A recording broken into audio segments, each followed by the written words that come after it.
Taming of the Fire is a 1972 film, directed by Daniil Khrabrovitsky and starring Kirill Lavrov. Awards and recognition. The Vasilyev Brothers State Prize of RSFSR was awarded to actor Lavrov for his performance in the leading role. The film also received several awards at various festivals in Europe and Soviet Union, including the Karlovy Vary International Film Festival Crystal Globe Award. Plot summary: epic film in 2 episodes, based on a true story of creation and development of Russian space and missile industry. Due to secrecy demand, all names were altered in the script, although most of the characters are easily recognizable. Sergei Korolev was prototype for the lead character Bashkirtsev, played by Kirill Lavrov. Episode 1. He is obsessed with flying since his youth. Bashkirtsev's career takes shape after his meeting with visionary space scientist Tsiolkovsky. Before the World War II, he develops the first rockets and builds a launch center in central Russia. Then he makes the Katyusha weapon and takes it to the front lines of World War II. In spite of his arrest and imprisonment, he continues working on rocket design. He is released from prison upon his request to fight in the front lines against the Nazis. Episode 2. After the end of World War II, Bashkirtsev makes a new rocket system, and works with nuclear scientist Igor Kurchatov on the nuclear missiles program. Then he makes a new rocket that launched Sputnik to orbit in 1957, from Baikonur Cosmodrome in Kazakhstan. His next achievement is the first man in space, Yuri Gagarin, and other human space missions. By the mid-1960s, Bashkirtsev makes developments for the flight to the moon. However, Bashkirtsev's uncompromising character causes him many problems with Soviet politicians, in addition to other pressures in his life, and he dies from a heart attack. His mission is carried on by his colleagues and apprentices. Main cast: Kirill Lavrov as Andrei Bashkirtsev, Ada Rogovzyeva as Natalia Bashkirtseva, Igor Gorbachev as Ognev, Andrei Popov as Gromov, Igor Vladimirov as General Anatoly Golovin, Chairman of the State Commission, Innokenty Smoktanovsky as Konstantin Tsiolkovsky, Petr Shelikanov as Mikhail Karelin, Svetlana Kokoshko as Zoya Konstantinova, Vsevolod Safonov as Leonid Sratonsky, Zino Vijet as Arthur Matveyevich Kartashov, lecturer, Yevgeny Matveyev as factory director, Vera Kuznetsova as Bashkirtsev's mother, Andro Kobaladze as Stalin, Igor Petrovsky, Yuri Leonidov, Ivan Ryjov as Alexeik, Valentina Kamara as Korolev's secretary, Galina Samokhina, Vladimir Dyanov, Vadim Spiridonov as Ivan Flyorov,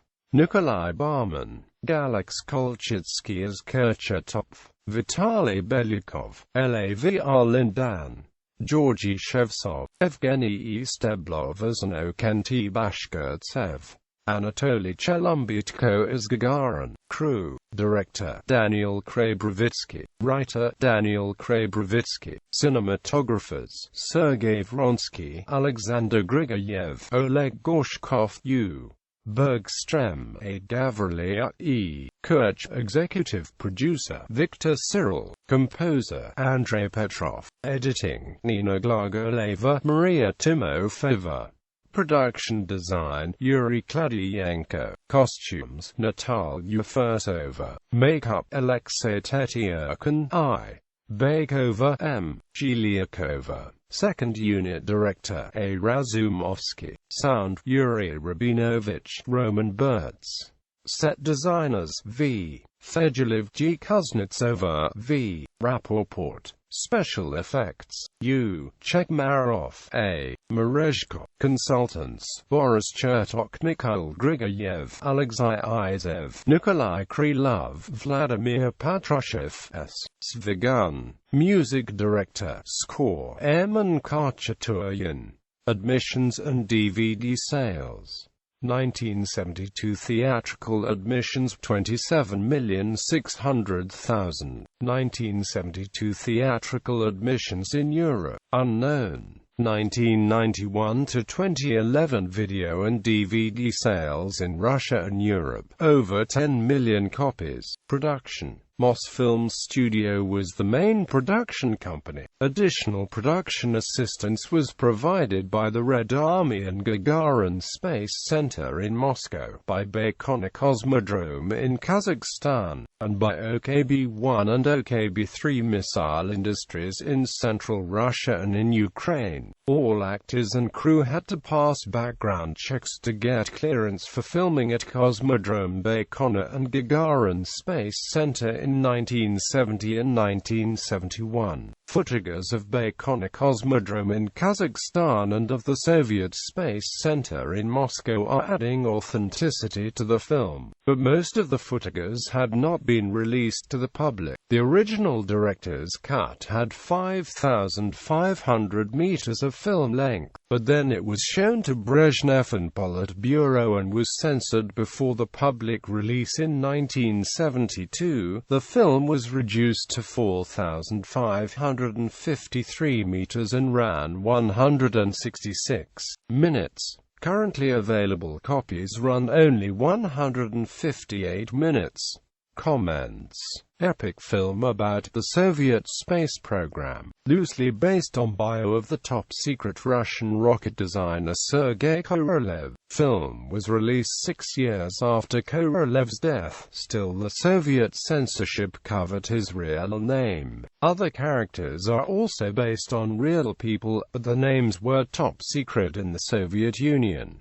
Today Astronautics.com gives some real names as well as the accurate list of actors in the original cast from the German opening night booklet. Soviet censorship ordered several scenes to be deleted, so many characters were altered and reduced, which caused changes in film's opening and closing credits. The film was originally planned for release on April 12, 1971, the 10th anniversary of Gagarin's flight, but the film was banned by censorship. It was cut and shortened several times until it was seen by the Defense Minister Ustinov and Brezhnev, which led to further censorship of several scenes related to rocket science and politics. What's left of the film today is a patchwork of scenes of rocket launches, technical discussions mixed with politics, and a fictitious love story. Also fictitious are scenes showing Soviet political leaders and the Red Army commanders in their nervous discussions about arms race and technology, showing the paranoia of the Cold War. Censorship and political influences are evident in the film. In some parts the editing is abrupt and hectic, because the banned footages of film were cut out and destroyed, so it affected characters' development and caused incongruent cuts. Soviet political censorship dominated over the filmmakers. Filming locations were top secret in the Soviet Union, such as the Baikonur Cosmodrome in Kazakhstan and the Gagarin Space Center near Moscow. Military censorship watched the secret equipment and rocket science machinery that were not allowed to be seen, so several scenes with good acting were cut out and destroyed. The total length of destroyed footages was about 1,200 to 1,500 meters of film, so the film was reduced by more than 1 hour. Cinematographers expressed regrets that several beautiful scenes on location at Baikonur Cosmodrome were deleted and destroyed by the Soviet censorship,